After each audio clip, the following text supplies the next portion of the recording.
સૌથી પહેલા ચેપ્ટર ઓળખવાનું. આપેલ વાક્યની અંદર બંધ બેસતું હું લાગે એવો શબ્દ છે તો કે હા. જો વાક્યની અંદર છોકરાઓ બંધ બેસતું હું લાગે એવો શબ્દ હોય એને ક્રિયા કહેવાય દીકરા. ઈ જ ક્રિયાને નાની નોનું લાગેલ છે એનો મતલબ એમ કે એને હેવ ટુ કહેવાય.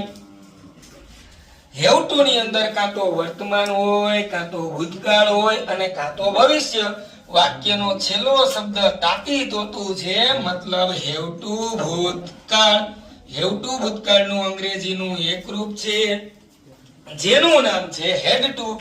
તો કે ભાઈ હેડ ટુ ક્યારે આવે તો કે હેડ ટુ બધે આવે. બધેનો મતલબ એમ વાક્ય એક વચન હોય તો બી ભલે અને બહુવચન હોય તો બી ભલે.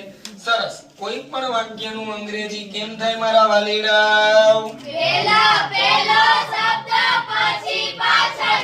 પહેલો શબ્દ છે તેને. તેને એટલે કે ભાઈ હી નો સ્પેલિંગ એચ ઈ. પાછળ ગયા કોણ મળ્યું તો કે હતું.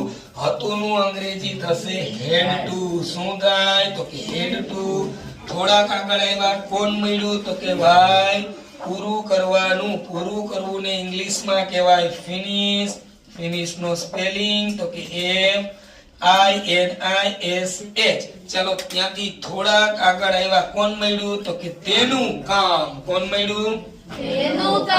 તેનું કામનું ઇંગ્લિશ થશે his work. વાક્ય પૂરું. છેલ્લે વાલા કેમ વચાય મારા બાળકો? એક વખત વાંચી જાવ જોઈએ.